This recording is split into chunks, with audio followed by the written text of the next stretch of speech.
welcome back, everyone. Another episode of Feather and Fur, and tonight we have returning guest Ryan Eder. Welcome back to the show, sir. Hey, thanks. I'm glad to be back. We didn't get to finish our last talk, so now we get to. We didn't. I'm excited too because the last episode, for those that didn't listen to it, you should go check it out. I will look up the show number and put it in the description because I didn't come prepared. But our last episode really focused on puppy selection and creating behaviors in those puppies. It's really those first stages. Whereas tonight now we can dig a little bit more into the training and that first level of training with these younger dogs. I think that's exactly how I would say it. We wanted to first get everyone the right puppy, right? And that was the Right. point of the discussion. Although you and I both know we don't always start with a puppy. Sometimes a dog comes into our life at an older age or different circumstances. But nonetheless, all of our training is based on a lot of early conditioned behavior. And in a general sense, what I focused a lot on in our last conversation was how do we get a puppy to start focusing on us and understanding that working with us brings reward. They start to learn what behaviors get rewarded and earns them, anything that gets them excited. We're a big fan of treat training around here. Sure. In the most simplest form ever, a canine works for food. you know a lot of people are naysayers on that, and that's fine. If it's a toy that drives them, whatever it is, if you look at working dogs in any discipline, our bomb detection dogs, a lot of our military dogs that are sniffing out narcotics or explosives, that tennis ball is their life. Right. Oh yeah. So, at early ages, maybe, their obedience training was rewarded with that ball. I mean, whatever. Um, but now we have to take that focus, and that puppy that understands to follow our hand for a treat and knows that if they sit or get on a play sport or come when called, some of the simplest things, they follow food and get rewarded for going somewhere, doing something. And now we have to build that into, consistent behavior, repetitious, assigning a command, and then getting consistency with that command. And, as hunters, we all know there's a lot of things we need our dogs to do reliably.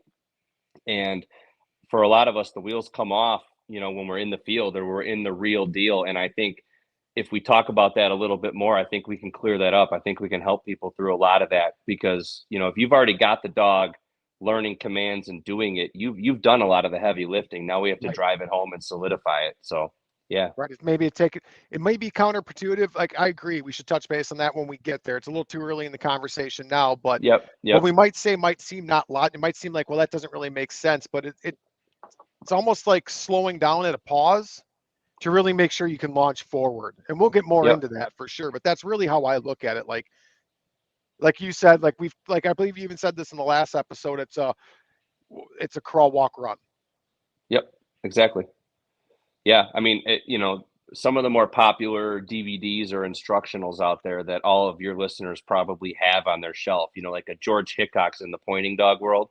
Sure. He literally just says, look at your grades, kindergarten, first grade, second grade, just go through those steps, but don't work on fifth grade if third grade's not done, Right. and so I know we're going to expand on all this and get into specifics, but we were talking early puppies, I talked a little bit about how we raise a litter and what goes on from day 1 till 8 weeks of age, but you and I focused a lot on 8 to 12, 16 weeks of age, at the oldest 4 months, Right. which is that's still a baby, but it's amazing what we can do at that age to set ourselves up and our dogs up for success. And now, we have to start thinking about those dogs that are, I'll say 5 months, but let's just look at that 6 to 9 months age, or maybe even close to a year in some cases.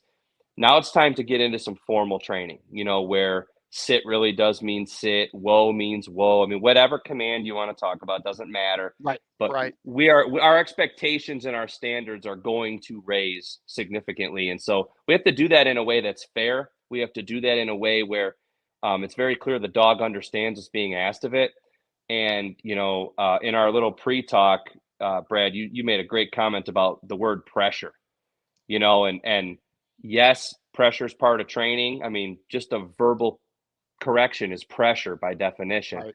But balancing that with fairness and punishment fitting the crime, so to speak, and considering the dog's experience. And you and I had a lot of good little exchanges here in our pre-convo that I know are going to carry over here. But ultimately, when we get a dog into the field, what is a reasonable expectation? What does that timeline look like? And the answer is, I mean, it's different for every dog. And probably some of the worst things you can do is to have this preconceived notion of what that is. I think you need to be more um, in the moment and respond to the dog that you have. I'm not saying be reactive in everything, but if a dog's not ready, don't will it to be ready. Just work at it Right. and get them there. I mean, so I'm sure we're gonna get there, but it was really important, and I really appreciate the chance to follow up on this conversation because I think people do a really good job with that little puppy, and they got them waiting for their food on the ground, and they can send them to go eat, and you start thinking, oh man, this is going great, but you're having a heck of a time getting that dog steady, or you're going on your first hunt and you haven't gun conditioned this dog yet, or Right. there's just a lot of things that I think we should go over and kind of just talk about the building blocks a little bit, just to help people kind of go to stage 2, so to speak. Agreed. 100%. And these building and you're building a foundation. Those behaviors are the very first level. They might, let's call them the basement. And now we're looking at like building that first floor on top of it. I Yeah, mean, for sure. those established behaviors are great. But I mean, it's really, we're talking, I mean, I don't even know if, I think we're still in the basement, to be honest, because right now we're really talking about starting that We are. foundation for everything to come. Yeah, we are. But there's some things in the basement that don't get enough light or enough Sure. focus. And most, in simple form, just teaching that dog to work with you and not be concerned about something else that's going on, around you. Okay, we talk about socialization in puppies and what that really means, and a lot of people, and I'm not knocking anybody, but they think that's just taking the dog to Menards or Home Depot and exposing it to smells, people, and going to a dog park where it can see other dogs. And I am not going to tell you that isn't part of it. I'm not going to tell you there aren't positives to some of those things. But really, what socialization is teaching a dog that ultimately my expectations of you and the behaviors that I've rewarded, I would love for those to be consistent no matter where we are, who's around, what's going on around us. And I don't even want you to really pay attention to those things. I want you focused on me. I don't care if we're in the crowd at an Aerosmith concert. I want you looking at me, Sure. wondering what I'm doing next. And that's not easy to do. I mean, these dogs, you and we're on a hunting podcast. So we're talking about sporting breeds that are inquisitive, they've got drive, they're intelligent, they notice what's going on around them.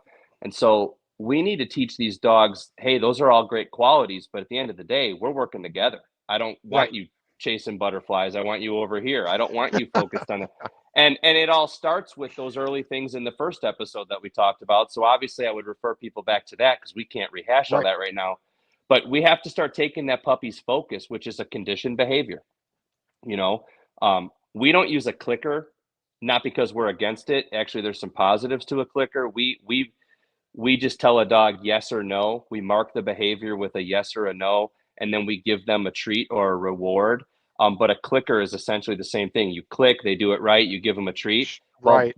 before you get into clicker training, you do what's called charging the clicker. Every time you click, you give them a treat. So it's Pavlov's dogs. They associate the click with the treat. And so that was all episode 1. We talked about that.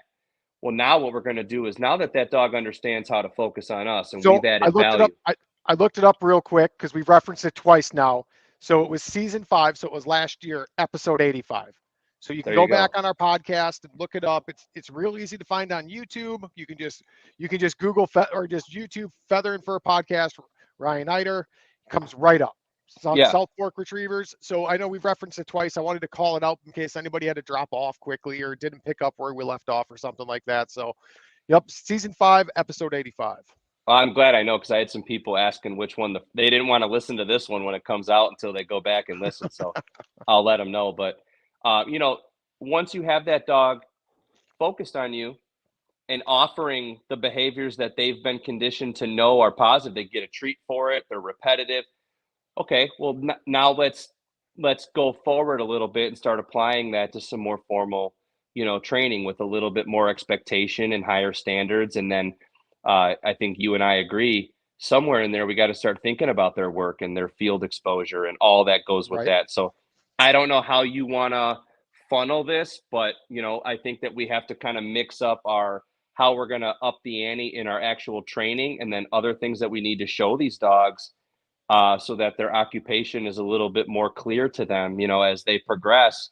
And what I love about this conversation is that it makes no difference what breed you're talking about here or what your application is. I mean, you and I both love hunting over good dogs. I don't care what they are, but it's still Right. got to be done right, And so Basic I'll let you obedience is take the basic reins. obedience. I mean, basic obedience to me is basic obedience. And for pointers and flushers, that's going to might have some different terminology, because you're going to have some people, pointer guys don't like the word sit. That, I mean, their first focus is whoa, retrieve. I mean, different terminology. But at the end of the day, if you say sit, if you say whoa, if you say here, they have to respond and follow that command. They have to follow that action. That comes with repetition, consistency, and teaching of the command. You got to make sure they don't, you have to, that's one thing where I think a lot of people don't necessarily understand, is I think they move on too quick and they think the dog really knows what the word sit means, when I don't Yeah. think it actually does yet. And they went too quick to that next step. Whereas like you come back in a couple weeks and you tell your dog sit, now maybe it doesn't sit real well, because I'm not sure it ever actually understood what that word meant yet. I think you're exactly right. I mean, I agree because we've kind of cheated and talked about this, but I guess my example would be, and it's right in line with what you said. I think somebody, and again, you and I have both admitted, 20 years ago when somebody told you, "Hey, get a puppy," they would tell you, "Don't do anything for a while. Wait until they're 6, 8, 9 months old. Maybe even I've heard people say a year." So have I. Um, and then they throw a rope around the dog and start teaching it obedience, and they don't understand why the dog is so wigged out. And if you really look at it from the dog's perspective, I mean, it went from never being under complete control at all to on a rope that it's never experienced before. It's freaked out by the rope alone, which clouds the whole rest of your training session.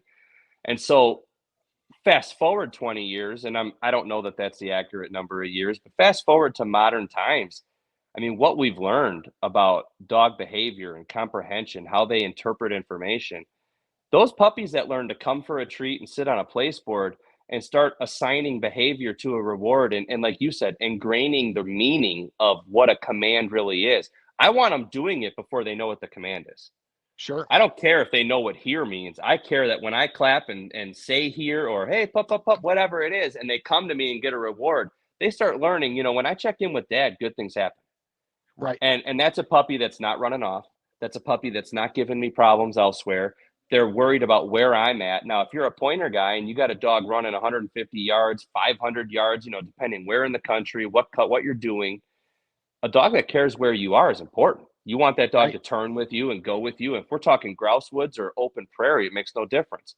And it's no different with a retriever. When you're in here sitting by me, good things are happening. And then you can do, whatever work you want to do. So we ingrain these behaviors early, and then we can assign a command. But to your point, I mean, at what point do the collar and leash need to be introduced? Because those two things Sure. can't be a distraction. They need to be a training tool. Right. So I guess what I would say very simply, and I don't have a fancy way of saying it, you're not going to quote me, but at the end of the day, I would never assign a command and enforce it with any tool until they actually know what that behavior is first. Right. Okay. So if they'll sit for a treat, that's great. But then simultaneously somewhere else, I always put a puppy collar on my dogs so they get used to wearing something, because Sure. obviously for the rest of their life, a So collar it's in their future. right.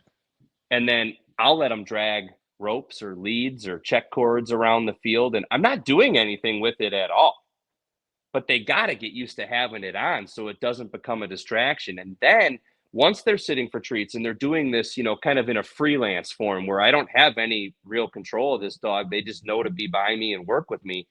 I can start working that in. But notice I didn't just throw a lead on them and start making them sit with any kind of pressure or physical manipulation. Right. And I think a lot of people do that, Brad. I think a lot of people throw a collar and a lead around a dog and they just start like, well, why doesn't he get it? I mean, think about how traumatizing that could be, Sure. Especially for if a it, 12-week-old puppy. right. And we're talking young puppies right now. Like at that point, we're not talking 9-month-old dog that you like. For me, I rescued my lab at 9 months. He knew what a leash was. He knew what a collar was. He knew what sit was. It was never enforced. He knew what down was. So for me, it was all right. Let's just walk him on a leash and get him kind of leash proper so he's used to all that. And then like, all right, let's apply a little bit, like let's start working on sit to make sure he knows sit. And that way there he was used to the leash, he was used to the collar, but we're talking an older dog. We're Yeah, not but keep in talking a mind, not every 9 month is going to know. true. That's You know, I mean, exactly I guess you were ahead there because I'll tell you what, there's plenty. I told you, I've gotten dogs in my kennel from another breeder who, I mean, they're great people, great trainers, but you know, we all know we get busy. We keep a puppy out of a litter. And I'm not a professional trainer. I'm a breeder who really trains hard. But the professional trainers will tell you if they keep a puppy out of a litter or they get a puppy from a breeder, their dogs sit because they're getting paid to train your dog or my dog or anybody. right. And so all of a sudden, a year goes by and you've got this really good dog on paper, but it's behind on life, you know? Right. And so you throw that lead on there. My point is, nobody thinks about, wow, I should introduce my dog to a collar and a leash. I should introduce my dog to some of the training tools that it's going to be subjected to. We've recently got into German Shorthairs and we've had one litter and they're 8 months old. It's going great. And I'm excited about it. But the reason I'm bringing that up is I let my 5 and 6 month old German Shorthairs run around with a belly collar on. Sure. It's not turned on. I'm never going to give stimulation to a dog that hasn't been through all of the manual processes first. And Right. I'll talk about that in a second because it's exactly what you just touched on.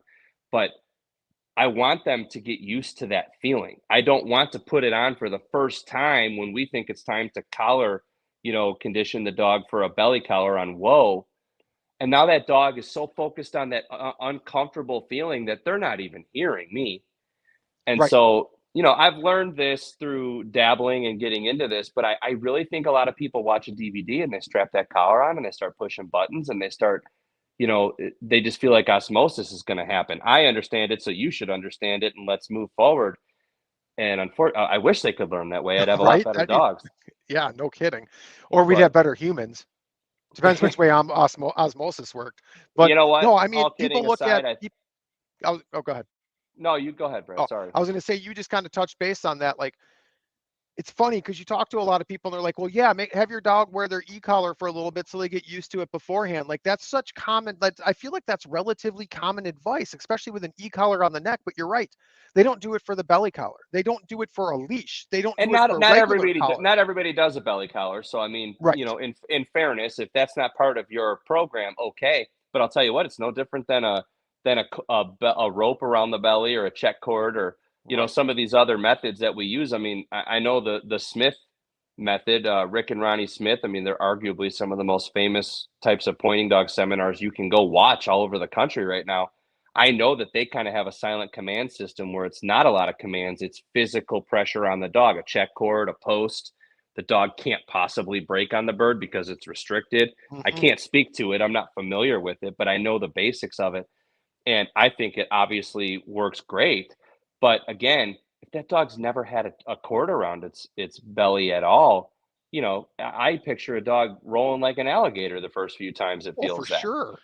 And that's all normal probably, but why would you want to encounter that at 6 and 7 months of age when you're trying to move on with it and get up to that level of, okay, my dog's understanding to stop. My dog's understanding to let me get in front and make the flush. And of course, I'm talking pointing dogs. With the flushers, Right. we'd have to come up with another example, but um, I think it's really important to break things down to the finest detail. And if you're the dog, what things are going to change as I progress with my training that could throw them off, whether it's environmental, whether it's physical, something they're going to wear, something they're going to feel. Am I going to change anything that I do? I mean, I teach dogs to sit on lead while walking at heel, but eventually I teach my retrievers to sit on a whistle out in front of me. Sure. Well, to the dog, physically, I'm not in the same position anymore. I'm walking out ahead of them and asking them to stay there and then work with me at it from a different angle, from a different vantage point. It sounds dumb, but that's a different thing to them.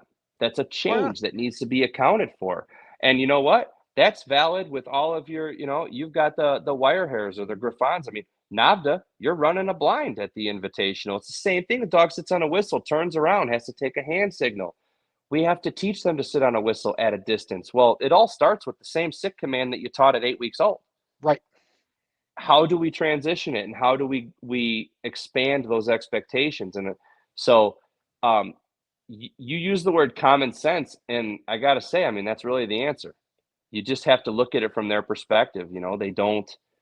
They don't speak English and have a conversation with us the way you and I are talking right now. So how do we account for that and set them up for the most, I don't know, least amount of stress, least amount of confusion, and make sure that they have a way to succeed and get rewarded for that success, so that they start quickly going, okay, this is what's getting me out of this, or this is what's working. Right. And so, if you have anything specific that you want to touch on, or a certain behavior, we could do it. But I think people get the idea. I don't have anything super specific to talk. I mean, it really comes down to consistency, I think, is huge. And people really need to be consistent in their commands, in how they enforce their commands. So, I mean, I feel like some people, maybe some, like I've seen other trainers like bounce all over the board. Not professional Hmm. trainers, amateur trainers like me, but I've seen them kind of bounce all over the board. And I agree, dogs get burnt out. Like, you have to mix things up. And I'm not saying work on sit for 6 weeks straight. That's not what I'm saying. But when you work on sit, be consistent with it. Follow the same approach, follow the same method. Or another thing, follow the same, like, if you're gonna like follow one training program, because I think there's a lot of people that also like, oh, I'm going to follow this training program, now this training program now, and that can send mixed messages too. So I really feel like consistency when you are starting and throughout the entire process is huge. Yeah, paralysis by analysis is real. If you and here's the thing, I'm going to talk out of both sides of my mouth, because you're dead on. If you try to take something from every program and you're jumping all over the place, that's a problem. But it's also not a bad thing to explore other programs and take a little bit of this, a little bit of that. What works, what doesn't, what do I like? And some people are really good at that, because Agreed. they can say, I know my dog. Okay. And so when I see this program is a little more suited to my dog, but when I get to level, the fifth level, or yeah, and I'm making that up. I don't know that there's anything by level, but when I get to this stage of training, I really like the way this guy does it, because for my dog, I think this is going to be more clear. I think they're going to respond more favorably. I can't use the collar on my dog the way that this guy's suggesting, or whatever. And Right. that's a terrible example, but you know what I mean. No, I know exactly what you mean, because we're learning how to read our dogs in the process of training as well. Like, you're learning your dog, and being exposed to more training programs is great, because everybody does things. I mean, you have the West method now, which I don't want to say it's new, but it's definitely gaining a lot more popularity, where it's far more rewards based. Especially Hmm. like for like upland dogs, and that's a very different method than some of your more, let's go, more traditional style training programs. And if you're trying to do both at the same time, you're going to send some very mixed results to your dogs. But maybe if you're going to follow the West method, and your dog's like, and you're reading your dog and you're like, I could apply a little pressure here in a smart way to help enforce this command, and it's going to leap us farther forward. Like, it's not like, but you have to, like, you have to read your dog. Like, I mean, I think that's really what it comes down to, and kind of trusting yourself Brad, too. you have to prioritize reading your dog before you prioritize learning a training program. Sure. And I think a lot of people learn a training program and try to force it on their dog. And there's a difference. Um, I will tell you, sorry, my daughter needs water in her water bottle right now. You're all good. Uh, um, I will tell you right now that what I have seen more of in recent years with our retrievers is, in my opinion, am seeing a lot more sensitive dogs.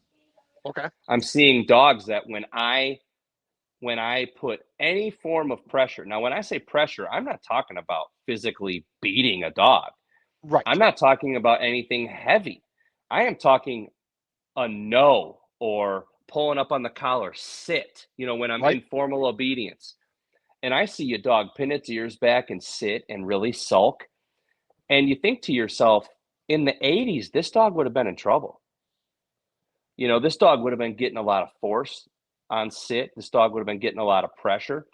And what happens with a certain type of person, not all, that dog starts cowering and acting confused and kind of slinking around with the tail tucked and the ears pinned back. And now a guy is getting frustrated with that dog, which Mhm. kind of manifests into a more hostile situation, if you will. Again, dramatic term, but now this dog is pretty much in survival mode instead of trying to retain and learn information. And now what are we doing? And guess what happens the next time you throw the lead and collar, or the lead and yeah, lead and collar on that dog? That dog's going, well, this sucked last time. This is gonna Right. suck this time. That's why what we talked about in that first episode, episode 85, I think you said, Yep. that first episode, what we talked about is so important. I'm teaching that dog that getting out and working with me is a good thing. Right. I'm And teaching that dog to have a training attitude, and no one thinks about it like that. But I promise you, if you think back on all your dogs that you've had, or your friends' dogs, and all of our listeners who've had, this is the state of Wisconsin, man. You've got grouse woods, you've got upland preserves, and you've got world class waterfowl. So we've all had different types of dogs in this state, and we know different dogs in our lives and experiences. Where if somebody would have thought about this, think about how many more dogs would have reached such a higher level of right. performance with just giving them some consideration to their exposure, along the way of all of this training and hunting included. And you were, and when you were bringing that up, it made me stop and pause because it's okay to, if I'm working on some sort of basic obedience command or even a more advanced command, and my dog just is not getting it that day, it's okay if the dog doesn't get it that day. Like it's not a it's a marathon. We are not sprinting here. This is a lifelong marathon. And if my dog's not feeling it that day for some reason, maybe I don't know what's going on. Maybe she woke up on the wrong side of the bed. Maybe she's just not understanding the way I'm teaching her today, right? Maybe I'm slightly off today and don't even realize it. Maybe I have a Well, bad yeah, attitude. It's okay to for walk sure, for away. sure. It's okay to Yeah, walk I'll away, just say, throw some bumpers, have some fun, change it up, yeah, throw a tennis ball, have forget some the fun and pressure. get out of it. Yep, Right. get out of it. Find a way out. I don't. I wish I could give credit to the person that said this, because it's so true. Um, Always have a way out. And if that's having the bumper in the back pocket and you hit a stalemate, at the end of the day, throw a fun toss and go back to the couch and watch football for a little bit and just reset. I would even argue, and this is something I'm trying to learn now. They say as you get older, you get wiser. We'll see. If I'm in a bad mood, I don't even train. Sure. And you know what? A day off, or not a day off, but it is. I might just go flip a few kennel latches and take them out back for a run and pet them and love on them. And we did nothing, no training at all. Because if I'm irritated from work, or if I got other things going on, I mean, holiday time is busy for everybody. It's like, if you can't go into it with that patient, teacher mindset, that coaching mindset of, I'm going to build this dog one step at a time, don't even do it. And then I would on a secondary level, I would say what you said. The timeline and the expectations, everyone needs to pump the brakes. Right. If your dog is supposed to progress every day, then you should be able to train a dog in about 60 days and be done forever. And that is not the case. I think what we all need to understand is that it's normal to go a few days, a week, 2 weeks, sometimes, depending where you're at in training, of course, Sure. with minimal to no progress. And it doesn't mean that it doesn't even mean you're struggling. You're in the midst of learning. The dog, I mean, Right. it's like, No, but I mean, we're talking to a lot of amateur trainers here, so even they're learning. Like you're both learning at this point, to be honest. yeah, you're never going to stop. I'm going to tell you right now, I don't know how many dogs I've had my hands on as a trainer. I don't know. It's a lot more than your average guy, but it's a lot Sure. less than your world class pros. So I'm somewhere in the middle, I guess. Probably closer to the average guy, but nonetheless, um, I still haven't figured it out, Right. and every single dog throws me for a loop somewhere. And that's what I have learned to enjoy about it. I didn't enjoy it 10 years ago. It annoyed me. Sure. And I Like think I understand whatever anybody that's listening to this, who's a guy like me, a family guy. I got a job just like you. I love to hunt, and I absolutely love to work dogs. But when I hit a rough spot, I come in the house angry like you do. Yep. It's the discipline part where you say, okay, I'm frustrated. We're going to get out of this session. I'm going to pet the dog on the head and put it away or bring it in the house with me, whatever. And now I got to go back to the drawing board and figure this out. Start blaming yourself more is what I would say. My dog's Agreed. not getting it. Why? And don't have an ego, because I mean, if you're going to train dogs and have an ego, you're already failing. I can tell you that right now. I've learned that the hard way so many times. And that's just it. So, Like, how am I failing to communicate with my yep, dog? So it's not yep, understanding what I'm asking of it. Because from the beginning, we've set the behaviors and expectation that this dog wants to be with us. It wants to please us because it gets a reward when it does. yep. So So, that didn't so don't change. negate that. Don't negate that. Don't get frustrated and start making it a negative thing, because that polar opposite yin and yang thing really conflicts these dogs. They're very, they're very like cause and effect thinkers. They're linear thinkers. It's like, if this happens, that is the result. That's how they get conditioned. So if every time you take them out, it's like sometimes it's positive, sometimes you lose your mind. You're hurting that working attitude. And again, do as I say, not as I do, because I am not Right. perfect at this. Neither am I'm I. I made human just like everybody. But these dogs learn so much more when they're in a relaxed, focused state of mind, which brings me back to episode 85. Getting on a place board for a treat, man. Following me Sure. outside to go potty and getting rewarded. Every time I follow my family or my handler somewhere and I do one of these things, this is great, you know? And it's really no different when they're 6 months, a year, and you're going into formal training. But my challenge for everybody, okay? I mean, I'll give you have pointers, so let's talk pointers, because I think our conversation's better when we're both really familiar with the stage of training. That's I, funny because I'm far more familiar with retrievers because I did that well, start to then finish. fine, then let's do that. Let's do that. Well, then you know what? I'm learning pointers, so let's talk pointers Let's go anyway. pointers. Let's go pointers. Let's just talk about the belly collar, like I brought up earlier. Yep.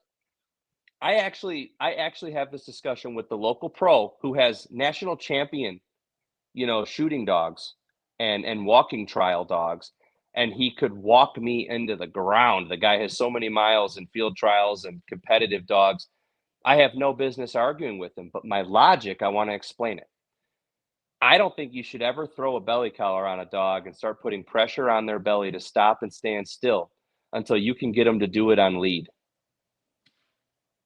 And my logic is simple. On lead, I have a tool that I can actually stop you Right. when I say whoa. And yeah, they may move. They're going to move. I guarantee it when you start. Anything I can do to stop you physically and reward you for it and tell you that's what I want. If I can get you to do that. Now, whether I use what's called a suitcase handle, it's a lead that wraps around their belly and attaches to their neck Sure. collar. So Sure. it's literally a handle. And so when I pull up, they get a little pressure on their neck, a little bit, but I primarily want the tension to be on their flank. My logic is that if in that situation they can get familiar with stopping on the whoa command and start getting introduced to some sort of pressure on their flank next to me, just like on lead obedience and everything else, a familiar place for them. When I introduce the collar, because they've been introduced to the collar on here, on the neck collar, Right. formal obedience, whatever your program is. Our short hairs still learn to sit and do all of that, but I balance it with bird work and, Sure. obedience work. If they can do it, I say manual. And what I mean is you're holding a lead and you're putting pressure on their flank, but you're in control. It's not a control thing. It's a physical. They can learn quicker when they feel a physical correction, but it's not intense. It's relatively minimal in terms of actual tension or pressure, but they're being rewarded by letting go and the tension releases and you're Right. standing still and you just did a whoa and good boy, good girl. Then when I bring the collar in, it's no different than when I brought the collar in on their formal obedience on their neck. And it's not always that smooth, but to me, I'm giving them every step of the way to comprehend what's being taught. Right. This particular pro will throw a belly collar on a dog and go out and do it. And I can't argue with them. His dogs are, I mean, when you go watch him, you'd be like, yeah, I can't criticize his dogs. They run like $1 Right. million. But he also has the luxury of doing it all day full time, and he's got 40 years experience, and he's just better than me, and it works for him. But for me, I don't want to risk that gap in information. That point that we just talked about where the dog's clearly confused and now I'm perplexed going, where did I go wrong? Right. So this is the statement of the night with our second conversation is no matter where you're at in training, break it down so finite that there's no holes. And if it takes a little longer, it's going to be done that much better. Now, if your dog's Right. bored stiff, okay, find a way to make it fun. I mean, give them a bird, throw a bumper, do whatever you got to do. But we either speed up too fast in training or we end up in the field on game day before they're actually ready. And then we create all these other problems. And now we've got a mess. So I think you and I can agree. I mean, if you can pay attention on this level, and then maintain that from that early puppy stage that we talked about previously to that transition stage where we're now starting to treat you like a big dog a little bit. And we're going to start upping the ante in terms of what we expect, the Right. compliance we want to see. And ultimately, when you get in the field, now we got to put it together. And we'll talk about this at some point, I'm sure. Now we got to understand the first few hunts or the first season or two, it's not going to look like the finished product you have in your head probably. And you need to Not wrap your right. mind around that. I mean, not, forget about what you see in movies, like not even movies, like hunting movies, hunting videos, YouTube. If you've been around your buddy's dog who was professionally trained that's 6 years old and you hunted with them, your dog's not going to be that on its first hunt, its first season. Like that's not a If real it is, I'll buy it. right. Like you need realistic expectations for your dog. And that first hunt is just as much for not even just as much. I'm going to take that back. That first hunt is training for the dog and not hunting for you. If you want to set a good foundation moving forward for every hunt, that first hunt is exposure for the dog to hunting. It's the first time we're going to pick on a duck dog right now because it's the first time in the blind. It maybe not in the blind, but it's the first time it shouldn't be the first time in the blind. Put it that way. It shouldn't be the first No, time in but the it's its blind. first game. It's its first game First, day where you're there to right. kill ducks, right? Exactly. So that Yeah. dog's been steady in the most way you can replicate it. It's retrieved fine, no problems before. And now you get out there, you shoot that first bird, but the dog breaks right away. And now the dog's confused by the decoys because everything's changed. The atmosphere is 10 times, 20 times, 100 times more exciting. And the training's gone. It's out the window because the dog's just jacked up and it's like, I don't know what to do. So we're out in the water. Yeah. Like, Yep. you got to take that step back. And for me, for my first hunt with a dog, I'm finding a buddy. I'm finding someone. And I'll leave my gun in the case just so Yep. I can work my dog. And if that means that dog breaks that first time, well, maybe the second time I'm going to put it back on a leash so I have that little more control. That way they're like, I can like go back to sit and go back to the collar and the leash. Now, yeah, a dog's collar conditioned by this point, most likely. I don't want to presume it is, depending on the age of the dog. But I'm going to go back to the leash. Something like you said, you can control and you can apply that little bit of pressure so it knows like it can release that pressure. Like it knows that Yeah. reward. I am not above tethering a dog in the duck blind with a 12-inch or a 14-inch, whatever you want to call it, a tab or a short Mm-hmm. lead where they're clipped to the blind. They can't go anywhere. I'm not above it. And there's old traditional duck hunters, if your dog's not steady, don't come in my blind. Well, I agree, but we've got to give that dog a chance to go to school. Right. And of course, in training, you're going to do your best. But let's be honest, what you just said is so true that you get, here where I'm at, you're going to see more mallards than anything. We shot an 11-man limit of Canada's in December in 32 minutes. Now, I Oh, mean, think about what a dog experiences in a hunt like that. right. You know, that is Hundreds of rounds. Like that's not chaos. right. And so now, first of all, I love what you said about I'm not hunting, I'm training.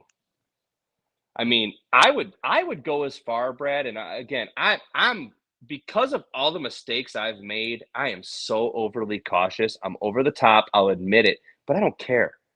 I don't care because what's a couple more hunts without a gun if it Right. gets done right. If your dog's good, you'll hunt more. You'll make an excuse to take that trip or go on that extra hunt because you got that dog.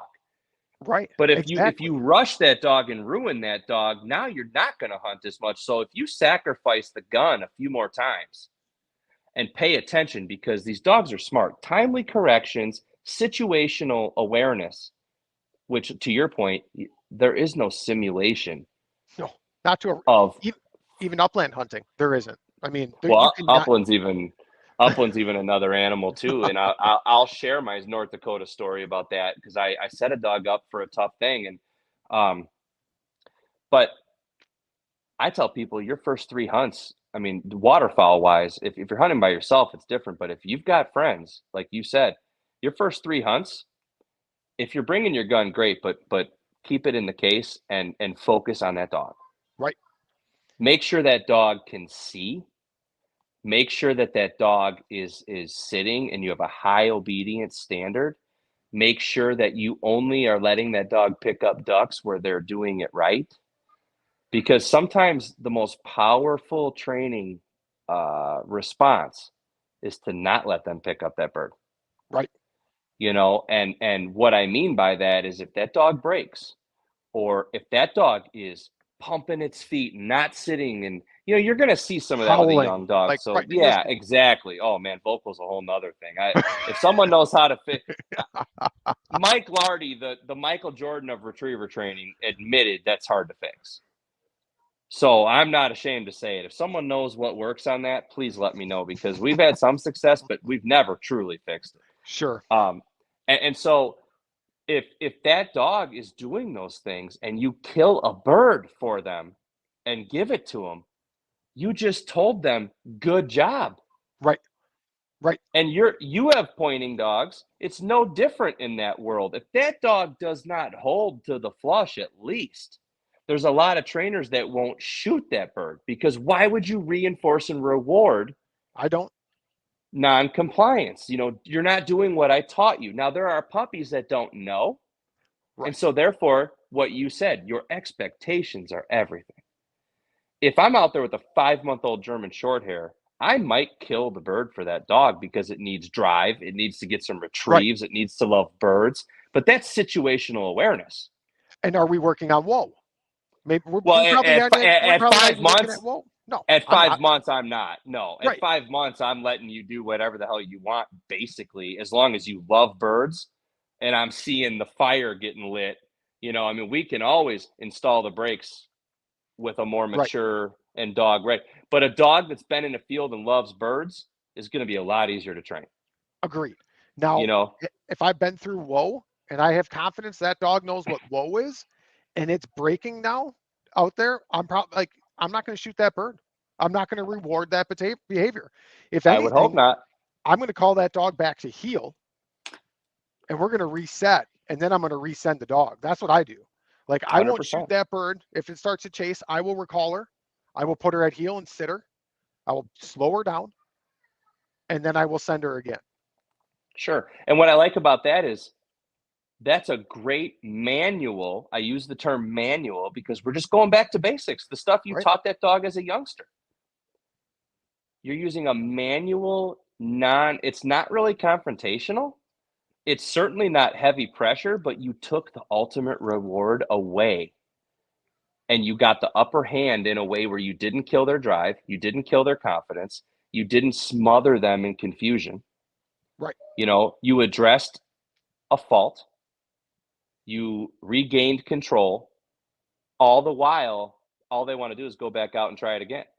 Right. Exactly. And that's, I mean, in a nutshell, that is where training has gone today. We have really started to prioritize keeping a dog happy and willing throughout all forms of training. And it never was that way when I learned. It was a lot of correction and turning off pressure when I did something correctly. And there's only a certain percentage of dogs that are going to maintain style and confidence through all of that. Sure. And, that to me is the ultimate problem with all of us being, quote unquote, amateurs or part timers or do it yourselfers, is we're cramming a lot of training into minimal time. Right. And so it's very natural for us to rush and have expectations that are way too lofty.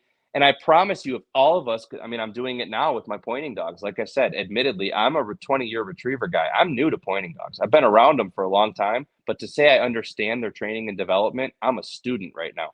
So I go up and work with a pro. And every time I go, they teach me something new. And they tell me it's almost the same thing. Slow down, back up. And what's funny is if you're willing to take 2 steps back, pretty soon you're taking 7 steps forward because these dogs, they got it. They got it. Sure. That if your genetics are there and you're just doing the right things, you could go through 2 weeks of training at any stage and feel like, man, I have not gained any ground. This dog is not sitting on a whistle. This dog is breaking on every bird it points. This dog is breaking on every mark I throw it. You know, pick your poison, whatever problem Right. you want to bring up as an example. And after 2 weeks of just consistently, what did you just say? You know, your dog creeps in on a bird. It didn't, whoa. Bring it back to a heel. Regain some focus. Let them know, you're not getting that bird. Don't do that. Right. And ultimately, that's all you're saying to the dog. After 2 weeks of that, when you're like, are you ever going to understand this? The next 3 points are just almost steady to shot, if you will. I mean, they just all of a sudden flip the teeter-totter the other way, and you're like, oh, you're steadier than I thought you'd be. Right. Because it's Exactly. like, okay, I got it. And you go, wow, that didn't just happen with one correction. It took a compound list of corrections, but it was consistent and the dog finally connected the dots. I have 2 small kids. I don't think it's any different. I mean, they don't communicate at a super high level at 3 and 5 years old. Yes, they understand what I'm saying to a degree, Right. but there's no better teacher than experience. Well, experience needs to accumulate. You got to give that dog 10, 15 bird contacts, especially wild birds, and see, you know, is all my yard training on the whoa command starting to translate? Because the first Right. 5 to 10 birds are probably, I mean, for lack of a better term, they're probably a shit show. Oh, for sure. And they should be. They should be. Right. But you got to, you know as well as I do. You get out on that hunting trip and you got all this money invested in this dog and the professional training and just your excitement's all high, and your dog breaks on the first 4 dogs it points. And man, I was like, what in the hell is going on? I was mad. And I come back home from my trip to Kansas and I'm like, my English pointer, who's a fantastic dog, didn't point a single covey, a quail. I mean, she was bumping in there and busting birds. And he goes, every time she busted them, though, she made the scent cone from further away, didn't she? Like she'd break down and acknowledge the scent. She was learning that pressure zone. She was learning, okay, the first time I'm just going to chase. Right. The second time I'm going to slow down a little bit, 20 yards here because I smell it, but I'm just not sure what it is. Then we went the second time, and she's pointing. She's pointing them from 35 yards out. Now it's a strong crosswind. I'm not trying to give her nose more credit than it deserves. She was scenting them. Sure. But Sure. what I'm saying is the brain. Right. It acknowledged what the body was telling it. You know what I mean? It's like you can't teach that, Brad. You have to give them that exposure. So you can train until you're blue in the face. But if that retriever hasn't been in a duck blind 25 times, they're inexperienced. Agreed. 100, or that upland dog. I mean, I'm a firm believer wild birds make bird dogs. Like if you're going to hunt wild birds, the more contact with wild birds makes your bird dog. I mean, grouse are hard. Grouse are a really Oh, hard and you bird can't for a even dog. train for grouse. That's a No, whole different thing. no, that's experience. That is Yeah. 100% experience in the woods is what it is. Because grouse are finicky. They're hard. Like a good grouse dog is a pretty amazing. Now, they might not be a good dog on pheasants or other things, Yeah, but but on, I think you'd find that they are, and that's what I'm trying. I'm so glad you said that, and I'll let you finish your point, but I actually think that's the root of this whole discussion. It's not even really about training. It's about being willing to give that dog the field time, even after all the training, to make the mistakes and get the experience. And you have to manage it. I mean, you can't let it go out the window, right. but you just have to understand that the first time you grouse hunt, you'd be lucky if your dog even like makes Point. scent. Makes sense. I mean, it's going to bump birds. I mean, most of the time at the first time of every season, my dog bumps its first couple of birds. I mean, Yeah. now granted, like even like I mean, does she remember? Probably, but she remembers hunting late season, no cover, good scenting conditions. And now all of a sudden we're early season, super thick green, terrible, terrible scenting conditions because all they smell is grass and leaves.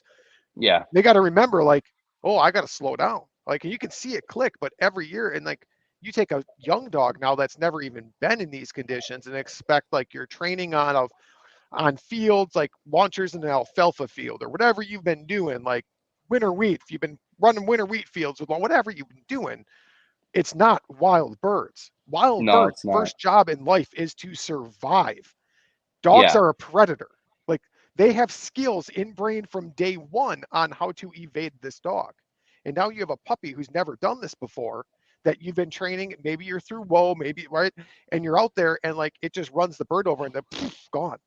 Well, what happened? Yeah, and Why then didn't it whoa? I'd be mad. I'd be standing Right, there mad at my dog, and you start thinking about it. I mean, that puppy that's never hunted grouse before is no match for a grouse. He survives coyotes, fox, whatever, right, who are actually hunting him to kill him. You know, that dog's hunting so you can shoot it. I mean, right. it's just not the same threat. I mean, I don't know if you played instruments growing up as a kid or were into music, but I kind of equate it to, I would be in music class and I'd be learning little keyboard exercises. But then if you put me on stage with sheet music and asked me to play an all out song, I would tank. Right. And that's ultimately kind of what training to field is. I mean, yeah, you're isolating certain variables of a hunt and you're training in it, but there's just no, I mean, wild birds make a bird dog is the truest statement ever made in sporting dogs, and it's hard to do. It's hard to give it to them. None of us are blessed with plentiful wild birds Right. really in Wisconsin unless you're talking grouse ultimately. And then if you're a waterfowl hunter, you can kill a ton of birds. But if you're a pheasant quail guy, this state is not your state. I mean, not wild. Right. So, Agreed. and that poses a problem because now we're talking about how do we take our training to another level? How do we connect the dots, firm up our training, raise the standard, and then once we've got a dog that, let's just use the word steady, whether we're talking a retriever to shooting or a pointing dog that will let steady to wing and shot or fall or whatever your goals are, or a flusher that sits to flush and gets released on their name, all these Right. things that are steadiness in air quotes, you still have to give that dog. I mean, if you talk to the best breeders and trainers in the country, they're going to tell you your whole first season's probably going to be a mess. And none of us go into the first season going, yep, this next 3 months is going to be a lot of corrections and a lot of focus on the dog. A lot of guys are going out there to kill birds and expect their dog to be the ultimate, assistant. Right. If it happens, good for you. You're lucky. But it's probably not going to happen. And what I've really been trying to, like, for new people, for friends that I've just got dogs and things like this, and people that have reached out, what I've really been trying to tell a lot of people is you're that first season is focus on training and don't think of it as sacrificing a season. You're not sacrificing anything. Your dog is a 10 to 12 year investment to you. And Yeah. focusing on that first season to set your dog up for success for the next 10 is where it's at. Like, you're It's not pretty giving good up that return on season. investment, if you ask Right. me. Yeah, it's not a sacrifice, it's an investment. Right. And that's so true. The nice part about upland is, at least with pen raised birds, with training ground, you can definitely, I would argue, you can simulate enough to build the drive. If you got a dog that'll get out ahead of you, quarter, I do believe things just kind of, they take shape. Right. They really do. The waterfowl thing, again, I'm a big fan of break things down. If you really think about it, there is a difference between you and me in a blind with one dog, and I say, okay, Brad, kill this single. I'm going to focus on the dog. But on that 11-man goose hunt that I went on, 11, 12 gauges barking, Right. and not to mention, you had instances where that flock would work and circle this field. I mean, it felt like 15 minutes. It probably was 3 or Sure. 2. Sure. But think about all the calls, the flagging, the Right. mojos. That dog is looking up and seeing birds, looking into the blind, seeing people calling and flagging, and looking out and seeing mojos spinning. And then You got a guy going, kill him, and 11 guns start going off after you stand. All of that movement, all of that instant noise, and that just boom, boom, boom, boom. That dog has every reason to be looking and bouncing. And I mean, if you could sit there and say, sit, while all that's going on, sit, even a nick on the collar, if all that training is done properly, sit, nick. And that dog goes, oh, okay, okay. And then birds start falling, and you just sit, pet them on the head, sit. Right. It sounds insane because like when the dog's finished, you're not even remembering they're there. They're so steady. You know what I mean? You're working towards that goal. But that dog just sat, calmed down, saw birds fall, and because it was compliant, you send them. And now they get to make 3, 4, 5 retrieves, and they're like, you just awesome. Literally, yeah, you rewarded everything you want for the next 10 years. Versus letting them break because, oh, he's getting the birds. I don't care. I'm here to stack birds. Well, now that dog just learned every time I'm going to do this. But then the next time you're going to burn them for breaking. You're going to burn them on the collar. And now this dog's like, holy shit, I'm in trouble if I stay. I'm in trouble if I go. What do I do? And what you said, like that 11-man hunt is not the right hunt for a young dog. Not the right hunt don't for even, an inexperienced do not dog. even bother. No, don't. Like you're setting if you your have dog a young up dog, for don't failure. ever do that. I mean, absolutely. I should have specified that. I mean, we hunted a 10-year-old, you know. I think we already had in this conversation, but it just so drives back to where I want to continue this is to that first few hunts. I know everyone gets excited. You spent all this time training your dog. Oh, I'm going to get my 5 buddies together. We're going to go shoot ducks. I'm going to show off my dog.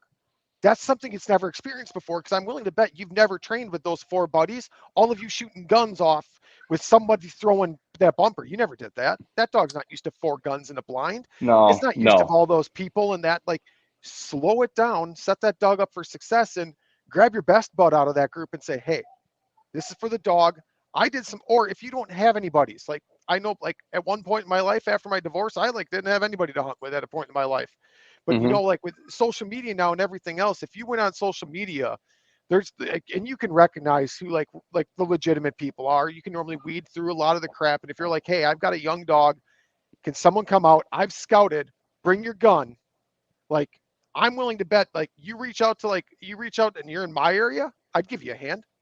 I'm willing to bet there's other people in a lot of areas, like, because you're approaching this from a different, you're not like, hey, where can I take my dog to hunt? You're not asking people for their spots, which is a huge, like, you're going to turn everybody off. But if you're like, hey, I got a pretty decent spot, we should see ducks, I need someone in here so I can like work with my dog, you're going to get someone who's like got that mentality of us who's like, yeah, hell yeah, for the dog, I'll do that for you. Like, yeah, I mean, dude, most of these people in this sport are more about the dog than they are anything. Right. I mean, I'm one of them. Without the dog, I could not care less about a lot of these sports. And I think what you said is key, but I think there's other things to add. I mean, number one, hunt and train with dog people. Right. You know, I have a lot of friends who really don't need a dog. They field goose hunt. They can send 2 guys out and go pick up 5 geese and get back in there and do their thing. I totally respect that. It's just that that's not what I enjoy. If I'm getting up at 4 in the morning, I want to watch a dog do it. Now, I will also admit, you start shooting 10 geese out of a flock, it takes a while for one dog to go pick them up. You know, I mean, there's a reason to go pick them up all in one and get done.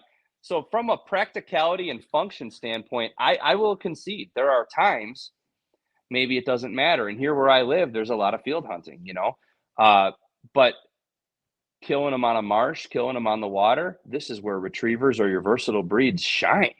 Right. This is where they are absolutely an essential tool. But more importantly, what you said, fellow dog people understand the importance of those first few hunts where, you guys, we're not here for the trophy kills and the stack them up pictures and hero shots of we shot a 10-man limit. This is about one good retrieve for this pup or one positive experience. And those are the people that are going to give you, you know, that support, plus your breed clubs and everything else. Or the other end of the spectrum is your non-dog buddies who would love a good dog because they're tired of going out and retrieving their own birds. Right. You know, I mean, man, being the dog guy got me invited on a lot of great hunts over the years. You know, And so that's what I'm saying. I mean, be opportunistic, just like we are in other areas of life. Networking, like you said, social media. Yeah, there's pages for this, Right. and so I totally agree. But I think if we were just a little more cognizant of taking our basic puppy training and now adding, and just for the sake of being thorough, the training doesn't really change. It's just, okay, now when I tell you to sit, I really want you to stay sitting. Right. And then eventually I want you to do that when I'm 3 feet from you, 6 feet from you, 10 feet from you. I'm going to walk circles around you. And if they move, I put them right back, tell them to sit. I mean, it's not a super physical altercation. It's not a knuckle dragging thing. It's just sit. And eventually I want to walk another dog around them. And then I want my kids around, and I just want that dog to sit. It's that simple. Just sit there. Mm-hmm. I mean, these are things that a lot of us overlook because we're more intrigued with throwing our dog retrieves and throwing birds. The next thing you know, that dog learns every time you get me out, I get to pick up birds. Well, now you go hunting and you got to sit still for 4 hours, and the dog's never had that in their life. So, Right. there's always this banter back and forth in the retriever world of those of us that run hunt tests or field trials, and those are two very different venues, might I add. But the point is, we train for those games. And then you have maybe just your what we'll call the meat dog crowd, where they don't really care about the venues, but really they should, because training for those would give you a better Sure. duck dog, in my Right. opinion. And then you have people who, maybe they're like British lab enthusiasts and they run dogs differently than we do, more of the old British methods, and there's stereotypes that go with it and things that I don't even understand. But British labs are known for being real quiet, really well mannered. And you look at all of it, and really there's gems in all three of those little fingers of the retriever world that I just told you. I mean, you'll see field trialers or hunt testers talk about British labs in a negative light, and yet I'll go look at some of the top British lab trainers in the country. They'll have 12 dogs out there sitting, and they'll load them on the trailer one by name, and the other 11 dogs don't move when he calls the other name. And like, there's like no collars. There's nothing on the dogs. Nothing. It's Right. pure control and taught. And I think to myself, I used to look at that stuff and go, well, that's a parlor trick that has no application. And then I get a duck blind with dog that has no, steadfast qualities to it at all. It's bonkers, it's vocal, Mm-hmm. it's bouncing around. I think, those dogs might actually be better in the blind than a field champion who's too hot to. And that's a stereotype too. Field trial dogs are too wound up and too high strung. Bullshit. Right. There are field champions all over this country that spend 30 days in a duck blind, and they're world-class duck dogs. And it's because their owners gave them the experience to develop those skills. It is not the same thing as a field trial. Duck hunting on a boat, on a blind, from a timber line, in a pit, you name it, it's still different than your competition venues. And the best duck dogs in the world have never run a hunt test, and they might not even do well in it. But if you and I are going to go on a skiff on Lake Michigan and start killing ducks, that dog runs like a top. Right. And so there's no wrong or right answer, but the dogs that get to do it all and get a fair amount of time to learn it and a fair amount of experience to base it on, at 5, 6, 7 years old, they are dogs of a lifetime. And that's the difference. Is everybody does the puppy stuff because everyone loves to see an 8-week-old puppy go out and pick up a pigeon and bring it back to you and yay, good boy. But then fast forward 2 years and it's like the dog never got any better. Right. Because we just went hunting and you throw enough against the wall and hope it sticks. And that's just it. Like you said, we just go hunting. Well, hunting is training.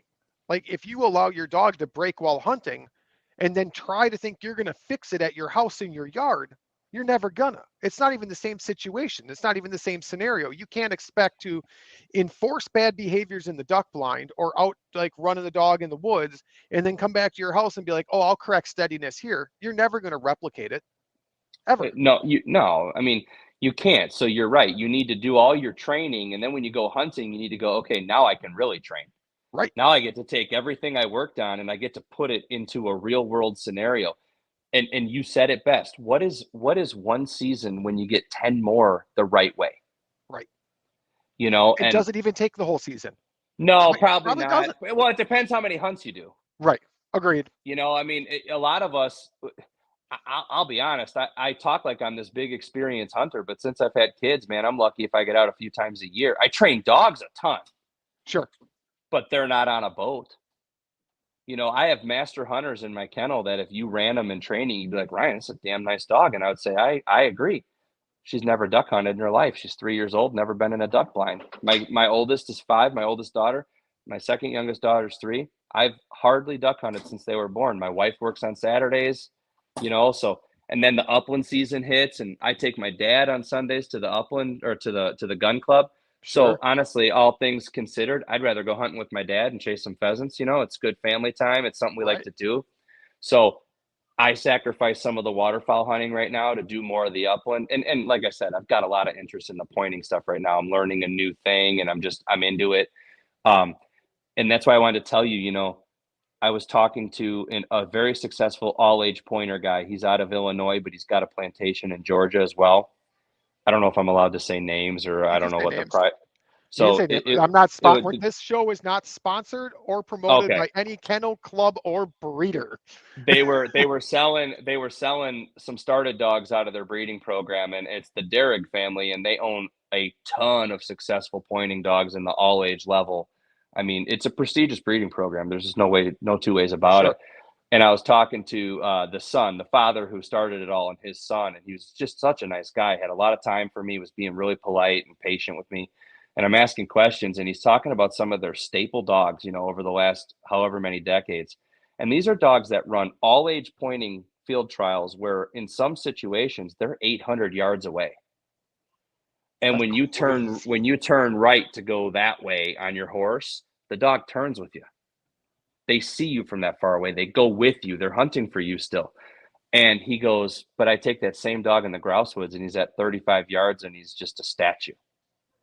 And I take him to hunt pheasants and he's 150 yards away. But when he gets on point, he will not move. He's steady through it all. And he goes, but that dog has hunted his whole life in multiple different situations, multiple different types of birds. And so that's an extreme example, but I think that's exactly what you and I have been talking about this whole conversation. At the end of the day, that dog was given an opportunity to do everything and not just once a year for 10 years. This dog was Right. hunted. And that's one of the demises of myself is, I have a kennel full of dogs that I couldn't possibly give that experience to.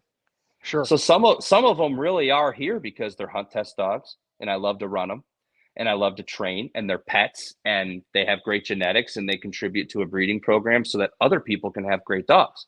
Right. That's Right. the reality of it, and I'm sorry for people that disagree. I wish I could hunt. I mean, I wish I was, so financially independent that I could just hunt every day. So I I'm think a hoping to lot get of that people share that. financial independence tonight with the Mega Millions.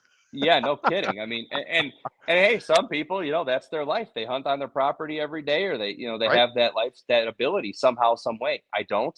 Uh, but I'm pretty here, fortunate. I'm pretty fortunate. We don't have kids. I'm able to work remote.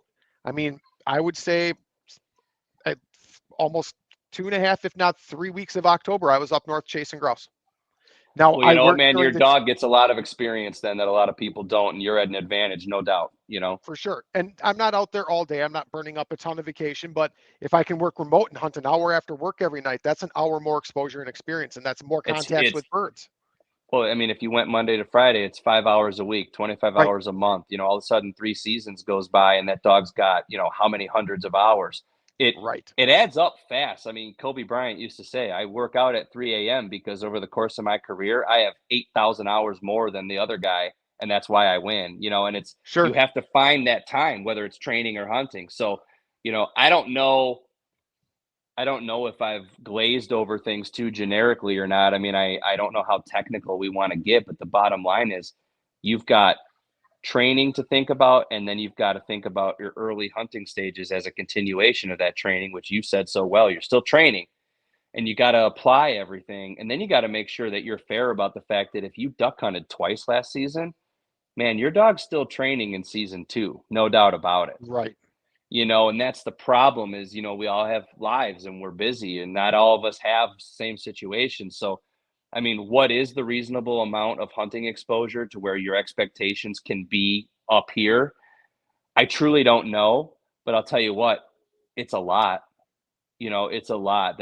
To be fair to that animal, it's a lot. But also, if you could be a little more cognizant of what to expect, why, how can I set my dog up for the most success on this hunt, and you do that, pretty soon it becomes a habit of yours. And now, 10 hunts later, your dog has done a lot of things right and gotten rewarded and gotten positive experiences. And guess what? Just like we said in the first episode, we're still conditioning behavior. Right. It's the Right. same thing. I mean, okay, so they're 2 years old. Now we're making them sit before they retrieve a bird I shoot. But at 8 weeks, they had to sit for their food. Well, guess what? It's just a continuation. It actually never ends, is my point. You know, if a dog learns to do something, we add distance, we add distractions. Distance erodes control, distractions erode control. So first I need you to sit with no distractions and right next to me for a short amount of time, and we build to the point where I should be able to make you sit on a whistle 100 yards away, and you're going to wait for direction. You're not going Right. anywhere. Right. And obviously that's a process, but I think everybody does what you said. They do some early work. We get them introduced to birds, dead and alive. We get the gun intro done, and now we're flushing birds and killing birds, and basically it's time to go hunting. Okay, you know what? If you're just an upland hunter and that dog is pretty good at it from that standpoint, you're probably okay. Because more Probably right. hunting is more experience. If that's Right. all you're gonna do, um, depending on what your expectations of the obedience and the steadiness and what level you're going to, just a flushing type of lab that only pheasant hunts and that's it. Okay, yeah, I And there's agree. nothing wrong Six, with that. seven, eight. If that's what, if Oh that's, heck no. if that's you, I mean, and be realistic with how you hunt and how much you're going to hunt. Like, be realistic. I mean, everybody's got these amazing hopes and aspirations. And I mean, even I do. Like, I'm blessed. I get to hunt quite a bit throughout the year. But even I'm like, man, I really feel like I missed a whole bunch of October. Like, I should have been off like for 2 weeks straight. Like, I even set unrealistic hunting like, I hunted a lot last year. Like, I need to hunt more somehow. Like, be realistic about it. And if you enjoy chasing your lab through the tall grass hunting pheasants, and you just need a dog that's got good obedience and stays within range, that's a completely different level of training than some of these other things we're talking about. Oh, 100%. And you know what? I'll tell you what, those dogs that are good at it are special. Dogs that can truly trail a running bird, and dogs that are relentless enough to go through that tall, thick stuff for hours on end. I mean, it's spectacular to watch. And dogs that can mark and cattails and come Right. up with the bird. Believe me, I mean, a good upland dog is very easy to kind of shrug off like, oh, that's the easiest thing to train. No, it is not. Um, but at the same token, if you do it right, I mean, it's reasonable at 7, 8, 9 months of age that you're hunting with that dog. And sure, they're not polished, but they're functional. They're a Oh, for serviceable sure. gun dog for sure. I mean, Um, you put that time in, you take those first few hunts, you make sure you really work on range and things like that. You shoot the gun, you make sure they don't go flying out of range, like all of that. You work on all that. By hunt 4 or 5, that dog might be like where you have a buddy with you and you're like, man, your dog's amazing. And it didn't oh take yeah, like, I mean, because the expectations were realistic, and like you have a dog with a lot of drive that you spent the time on and you focused those first few hunts on to make sure it stayed in range, and you set it up for success. sure. And then you're going to have your purists who are either high level retriever hunt testers or your spaniel crowd that field trials or hunt tests, and they believe a dog should sit to flush. And, Right. these are all things that who cares? I mean, whatever you want to do. Just be consistent, be fair to the dog, and train accordingly. And I think everybody can do their thing. But, you know, I think the biggest problem here is really when you try to get into a dog that's going to be a versatile hunting dog and do everything. Because if you do all your duck dog training, let's just say duck dog in quotes, right? The dog Right. that sits at heel, marks birds that fall, eventually learns how to handle and run blind retrieves. Now you take it pheasant hunting, it doesn't want to leave your side because everything's been super strong obedience and total control. Now you're frustrated because the dog won't leave your side and go out and find birds. Well, Right. all of a sudden that meat dog upland dog sounds pretty good, doesn't it? Because it's willing to go out and find those birds. So, there's absolutely a middle ground here where and this is our point of this whole conversation. Yeah, we want dogs that are steady in the duck blind with great obedience and good mannerisms, and they're calm, cool, collected, and they don't get worked up. But then we want an upland dog that's a banshee, Right. and the dog Insane got to duck drive, hunt. no quit. Just Exactly. charge, But then we got a charge, duck hunt, and charge. he's the opposite. And Right. it's 100% doable. Everybody needs to know that it is 100% doable. But it's not just training; it's experience on both sides of the coin, enough to where the dog starts to separate those venues and understand what's expected of them. They are intelligent enough to do that, but they can't do it with 2 pheasant hunts and 2 duck hunts last year and then just go. I mean, it's not reasonable. So what'd you Right. say? Expectations. Right. And so I wish I could write And the it's okay. manual, you know. And it's okay if you if you're only able to do 2 duck hunts and 2 pheasant hunts a year, that's okay. Like that's perfectly fine. Just have those realistic expectations for your dog. And if they just Yeah. don't meet this mental image you have in your mind, just remember to tell yourself that it's a lack of experience. It's not their fault. It's not your fault. It's just what it is, what it is. I don't like that saying, but really it is what it is. And as long as everyone is safe and your dog is doing the best they can with the experience they've been given, don't take it out on your dog. Like just be like, enjoy it. Enjoy that moment and know like what you have done is the best you possibly can do and Mm-hmm. enjoy that experience to what you can and always try to better it.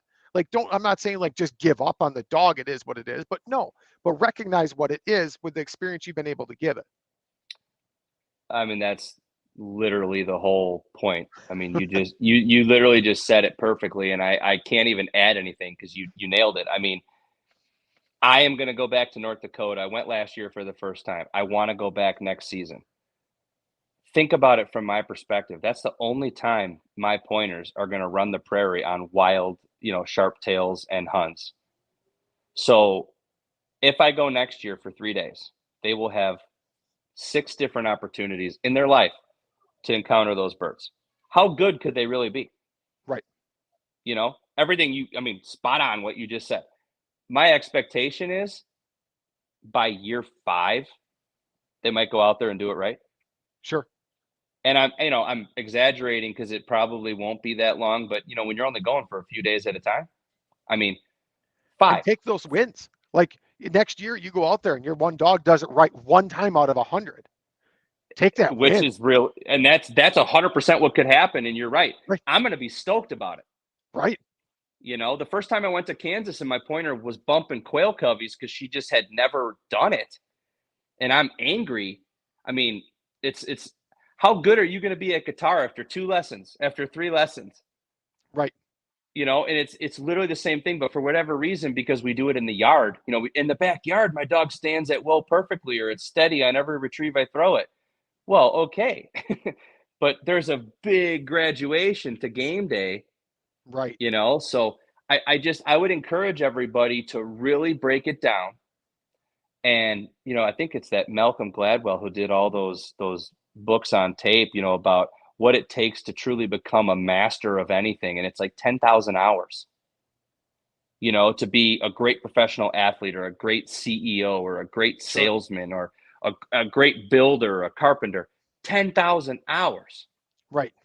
Right. So I'm not saying your dog needs 10,000 hours. I mean, that's probably most of their lifespan. I mean, I don't know what that comes out to, 7, 8 years of full 40 hours a week, whatever that is. Well, Okay. there's 8,760 hours in a year. And And that's like, that's a whole year. right. That doesn't include sleeping, eating, That's my breaks, point. anything. Right. I So a mean, few years of their life if you go 40 hours a week times 52 weeks, whatever that is, how many years until you get to like 10,000 hours? 5. I think there's 2,000 and like 20 hours or something like that. And So working hours in a let's year. think about that then. So if you're Right. going to South Dakota once a year to chase wild pheasants, the only plus side to wild pheasants is in a cattail slough. They typically hold in the cover, and if your dog will quarter, you're going to find them. Now, wild pheasants is still a different ballgame. Don't get me wrong, but those quail coveys and those prairie birds, I mean, man, you know, that's a different deal. Sure. That's a different deal. I mean, those animals here, you come in 200 yards away. So that 30-yard boot polishing dog is not going to be as effective in certain situations and terrain or whatever else. So my point is, everybody needs to relax and understand that we're training our dogs extremely part-time. So to get to that master status, that elite status, is going to take forever. And you need to start smiling about it and embracing it and just looking forward to it, because you're going to save yourself a lot of hassle and you're going to make your dog's journey a heck of a lot more enjoyable. I'd rather watch a happy, enthusiastic, stylish dog that screws up once in a while and is biddable enough to be corrected in a fair sense and get better in front of my eyes than a dog that's afraid to do something Right. or has been conditioned to think they're always wrong. And dogs were bred to go fast and take pressure a long time ago, but as they've gotten smarter and as they've gotten better, as our methods have gotten more modern and more effective, you're getting dogs that are thinkers. Right. They're dare I say it, they can be emotional, they can be sensitive, and it's a sign of progress, but it doesn't work with a short fused, heavy-handed trainer. Right. And so, you're right. You got to be a lot more diplomatic in the way that you approach. How does my dog see this? What's working? Why not? That what we talked about. Come in from a bad session and sit on the couch and blame yourself. And how do I undo this? And this is really good for me to say out loud because it's been a big thing that I've been working on for the last few years, and I'll admit it. I mean, I have overreacted and I have been impatient. And I'll tell you something, I've washed dogs out of my program way too early because I'm I feel like I should see it at a year or at a year and a half. And sure. in reality, I've got dogs that are 3 that are blossoming. And I'll admit it. I did all the yard training in the world in my lab, and I mean, I have friends that were my witness that it was not a proud moment. Like I lost my cool with my dog on a duck hunt because he wouldn't be steady, but I didn't set him up for success. And then when he was still super amped up, like my energy level and my frustration just made everything worse. And like it Yeah, was not a good situation. I'm not proud of how I acted. I had a very loving and kind dog that forgave me for being a complete asshole. I normally don't swear yeah, much on my show, but we're going to say that because that's how I was. sure. I was not an effective trainer, and it was probably borderline abuse. It's not nothing I'm proud to admit, but I lost my cool and I didn't know how to walk away. Yeah, but good for you for admitting it because I think a lot of people that will end up listening to us talk about this are going to find some comfort in knowing that we're all capable Right. of these mistakes. And I think it's like anything else in life. I mean, we all have faults and shortcomings, but let's be fair to that dog. I mean, at the end of the day, more people have these dogs in the house and as family members now than they did 20 years ago. They're not out back in a kennel as often anymore. So if you got to have a pet 365 days a year, it's important to now again, I'm not saying you can't be the authoritative figure and you can't have demands and the punishment fits the crime. I mean, my dogs can absolutely be corrected sometimes, Sure. with a little bit of assertion if it's warranted, but I do that when I know that they know what I mean. Right. And so, get to that point. And again, to get to that point, we're talking hours, hours, hours. We're talking experience. We're talking just a laundry list of factors that have to be checked off. So, if anybody's gonna, listen to this and start thinking about we got spring right around the corner. I hope a couple months to go here, and we're getting into training time, and we're coming out of a season, and we're gonna start going into the off season. What's my plan? Break it down. Keep them happy. Keep it fair. Make sure you're in a good mental state. If you're frustrated, have fun with the dog that day and train tomorrow. Right. 100%. Less can be. I'm sitting here going, you need hours, hours, experience, and yet guess what? Less can be more. Agreed. I mean, it's a really funny thing to balance out, and it's what you said in the beginning. I think learn to read your dog is more important than understanding a training program. You know, uh, but yeah, I mean, if you think I've left anything unturned or unexplained, let me know. But No, I think all the I think this episode hit exactly what I thought because I wasn't looking to do an episode on how do you teach a dog sit? How do you teach a dog here? That's not what I wanted this episode to be. I wanted this episode to be exactly what it is. How do we train mentally to prepare our dogs for success? And really, this mhm. episode really focused on us as trainers on how to be mentally prepared and mentally in the right place to make sure we can get these dogs and set them up for success with rewards and everything else. But at the end of it, like really, I mean, we were training for the field, like and mentally training ourselves for the field is what we were doing in Yeah, this and I conversation. think you got to bring the field to your training at some point too. I mean, I'm a big fan of stripping it down and doing my basics. Even in the house. It's cold, it's windy. I'll take a puppy right here in the house and do place board work, or some simple obedience, hallway retrieves with a canvas dummy or whatever. But you also, like today was 45 degrees and sunny. It was crazy. So our trainer loaded up a bunch of puppies and took them up to the state park and went for a walk through the cover. Sure. And it's like those puppies are getting out there, and she throws them tennis balls and bumpers. And heck, sometimes if we have some extra birds, we'll put some quail out. Right. And they watch us throw the quail down because I want them to just chase it. Sure. You know what I Sure. mean? I don't really want them abruptly getting a flush in their face at 12 weeks old when they're not ready. I mean, I don't want Right. negative experiences, which is kind of a good example of, setting your dog up for success. But when they see us throw that little quail in the cover and they come to explore it and chase it, I mean, I just got a dog that started associating cover with finding birds and having fun. And what do you think they do the next walk? They're torpedoing into the thick stuff. And, Right. that's what makes a hunting dog too. I mean, they've proven that these puppies can start understanding functions of their role later in life by early socialization to those environments and those factors. Sure, you're not going to steady a 9-week-old puppy.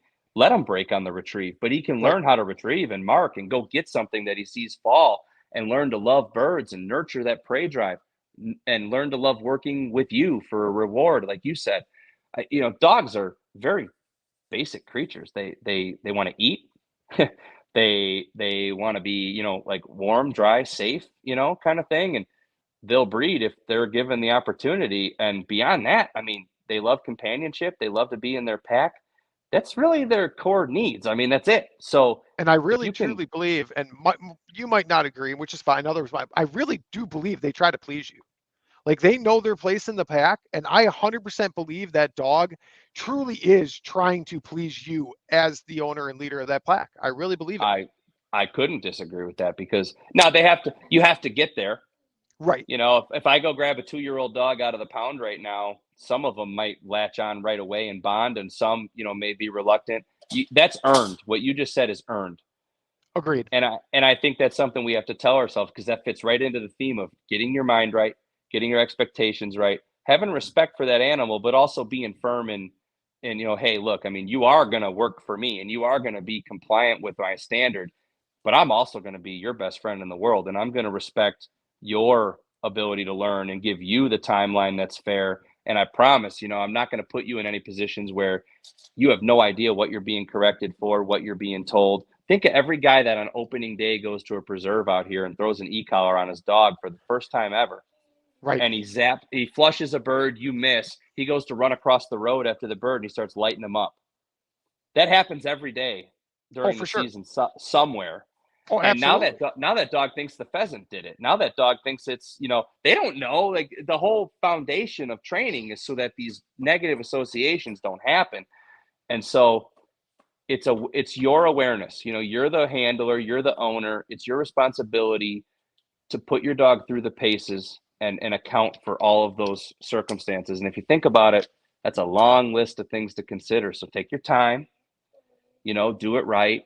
And I think really you'd surprise yourself at how quick you have the finished product because you're thorough and because you've got a good relationship with that dog. You're keeping that dog happy and confident along the way. That's critical. And by going this route and really paying attention to the dog, reading the dog like we've talked about, setting the dog up for success, you you're always going to see failure. Like there's always going to be a step backwards here and a step backwards there. It happens. It's part of life. It's moving forward and training through it and making sure the dog knows what's going on. But I feel if you are consistent and you actually do train to like avoid these holes and make sure there's no holes in your plan and break it down like you've said, you're going to be just far more successful with far less massive setbacks. You're going to Yeah. have you'll have small setbacks. Everyone does. Puppies and older dogs, they'll occasionally test you. They'll occasionally just be a bonehead. Like it just happens sometimes. Like I've seen it like from really good dogs that were professionally trained. And all of a sudden the dog's like, I don't want to sit today. Like, or at least to my Yeah, well, knowledge didn't want to. It's like, that's the other thing. Don't ever underestimate the value of those basics. If it's a day you right, don't have a lot of time, make them sit, challenge their steadiness, throw some bumpers, make them sit there, let them pick one up. And even if you end it, it's just a reiteration of the control, the reward, I mean, one of my buddies who has trained some dogs for me, we've trained together, we became friends over dogs. I mean, at the very least, he spends a lot of time on that. And people will be like, oh man, you're not getting them in the field. You're not doing that. But control and obedience and really what it is it's a teamwork exercise. It's a dance partner. And Right. those are rehearsals. Those are rehearsals. You sit, you do this, you heel, you get on this place board. Now go to this place board, cast to this place board, go back over there and wait for your. Those things sound so tedious, and they are, but it's a dance, it's a routine, and it's a thing where that dog just learns that, I dance with you, and whatever's going on around me doesn't matter. And pretty soon there's not a lot of hunting scenarios that will affect that dog long term. So um, yeah, I think we nailed it. I mean, I love talking about this stuff because it's an all breed thing. I don't care what birds you hunt, I don't care what dogs you run, the message is the same. Agreed. And man, I mean, I've seen a lot of good dogs out there trained by somebody that has no idea what they're doing. But you know what they did? They took their time. They did the hardest part is showing up every day and doing the work. At the end of the day, Right. I mean, if you're doing it wrong but you're consistent and the dog gets it, who's to What does it say? matter? Who's to Yeah, say who it's wrong cares? then? Like Oh, maybe right. you taught the dog sit in a way that nobody's ever like that's never going to work, but the dog sits. At the end of the day, the dog sits and stays because like the way you taught it makes no sense to me or you or any other person, but it worked in your situation. It wasn't Yep. wrong. It Then wasn't so wrong. be it. So be it. You got a nice dog. Enjoy it. And you know what? I mean, the harder you train and the smarter you train, the more you're going to hunt, the more you're going to enjoy that dog. And ultimately, that's the deal. I mean, someone listens to a podcast like this because they really enjoy being around the sport Right. and the dogs. And so everyone understands what we're talking about, but we also get in a rush and we get behind on training and we try to compensate by pushing, and I guess my last comment probably, because I know we're closing in on an hour and a half. Yeah. I mean, utilize the help of a professional, even on a appointment basis, or pay them for a phone call. Honestly, I Sure. mean, these guys will talk you off the ledge because they've seen it all and they know it's not as big of a deal as it seems. I mean, that has helped me immensely knowing professional trainers and picking their brain. I mean, I'm training up at Dale Creek Gun Dogs in Burlington, Wisconsin, and they're an all breed facility. They've got credentials in every breed you can think of, and they challenge me, but they treat me right. They've welcomed me with open arms. They've got birds, they've got the resources. Why do it without them? I mean, Right. they can give me an edge and my dog an edge. And sure, you pay for it. It's a business. Right. But I mean, honestly, don't I'm all about doing things yourself, but if you want to compensate for the lack of time and the lack of detail that you can give your dog, protect that investment and get some real help. And if you're at a weird stumbling point and like I know we talked that sometimes progression might take a while and you need to be patient. But you also have to recognize like maybe you're not able to teach this part. Maybe you realize at some point maybe I'm not the right person to do like reach out to a professional trainer. There's multiple options. Like plenty of Yeah. people do like plenty of trainers now have session training where you can pay for a half hour, an hour of their time. That's You my go point. with It them. doesn't have to be a big monthly rate. Go for Right. 30 minutes and at least they'll give you some homework and it's still do it yourself. And yeah, Exactly. absolutely. Now, if you don't have one nearby, you're in the day and age of Patreon and all these different things where, I mean, there's trainers that'll literally FaceTime you and watch what you're doing. And sometimes it's not about having them do the work, but having them go, okay, try this. Sure. They've got a fix for everything, whereas you have one tool in your toolbox and they've got 40. So, sometimes you got to try something different, but utilize breed clubs, utilize field trial and hunt test clubs, training groups, professional trainers. I mean, the internet's great, but it's a rabbit hole. At the end of the day, you Right. can't train a dog on the internet. You got to get out, get your hands on that dog and work through problems and be patient, go slow. And that's it. But yeah, I mean, I really love talking about this. I appreciate the chance to I appreciate reiterate some of this. I appreciate you coming on, and I really like how we focused on the mental trainer side of this. Like a lot of these, Yeah, I feel like a lot of shows just go into like, here's how you teach sit, this, that, and other thing. And like, we really stayed focused on like the mental side of this as a trainer and setting your dog up for success, which is exactly what I was hoping for. Because this really builds off that first episode of like setting behaviors and rewarding good behavior out of a yeah, puppy and like how to pick that puppy. And like, this is the next step of taking your mental game to the point where this is what I need to be constantly thinking as I work through my basic obedience or formal obedience or wherever I am in my training. This goes on for the rest of training. Like these mental steps and this mental attitude and is really what's going to set up your dog for that finished product, which is what you want in your mind. Yeah, no doubt about it. I mean, I'm glad we went there because it's probably one of the hardest things to do is to check yourself at the door, Right. and let them be the priority, not you. And it's good for me just to talk about and say out loud because tomorrow when I get a dog out, I want to make sure that that's what I'm doing. So I think everyone needs to just, man, have fun with it and take the pressure off yourself, and you're gonna ascend faster. Agreed. 100%. Anything you want to follow? Anything up? I mean, I know you got your Instagram page. I don't know if you want a Facebook page, call it your kennel, all that stuff. Oh yeah, Southfork Retrievers. Although I probably need to change the name soon if we're going to be doing some pointing dog stuff. Maybe we'll go Southfork Kennels. But Southfork Retrievers, we have a website, southforkretrievers.com. We have Southfork Retrievers on Facebook, literally just Southfork Retrievers, and then at Southfork Retrievers on Instagram. Social media is big for us. We get a lot of engagement. We share a lot of pictures from training and of our puppies and the field. We love to show our clients in the field. Social media is cracking down on us a little bit. We can't really, promote our puppies or our breedings, which, okay, fine. But we do like to promote our dogs and what they Sure. do with our clients and our families that give us a chance to be their breeder. So if anyone has questions or concerns, I'm more than willing to answer an email or a phone call. And again, I love the chance to get out and talk with you and focus on the Wisconsin clientele because we're all neighbors and training together, using the same grounds, hunting the same grounds. So yeah, everyone, find these training groups and work towards having better dogs. Absolutely. And I'll put all the links to your kennel, Facebook, Instagram, all in your website, all in the show description. I really appreciate you coming on. It's been a great conversation. I was really looking forward to this and it did not miss. So Yeah, I want thanks, man. to thank all my listeners for tuning in. And until next time, keep chasing that experience. Thanks for tuning in to another killer episode here on Paddle and Fin. Be sure to drop a 5-star rating, a thumbs up, or smash that subscribe button on any platform you're listening in on. Be sure to check us out on Waypoint TV, waypointtv.com. Make sure you sign up for the Fantasy Kayak Fishing League at paddleandfin.com/fantasy. You could support this show through Patreon, patreon.com/paddleandfin. Don't forget to check out the website, paddleandfin.com. Catch us on YouTube. If you got a question, comment, or want to see a future guest on the show, be sure to email us at paddleandfin@gmail.com. Shout out to our show supporters, Yak Gadget. You can check out all the fine kayak accessories at yakgadget.com. Pelican Professional. For all your cases, coolers, and lighting needs, go to pelican.com.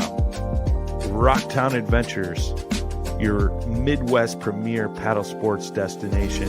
Go to rocktownadventures.com. Eastport Marina, the beautiful destination on Dale Hollow Lake. If you're looking for lodging, kayaks, kayak accessories, or anything fishing related on the beautiful Dale Hollow Lake, go to eastport.info. And Jigmasters Jigs. When in doubt, get the jig out. Go to jigmasters.com and fill your tackle boxes today.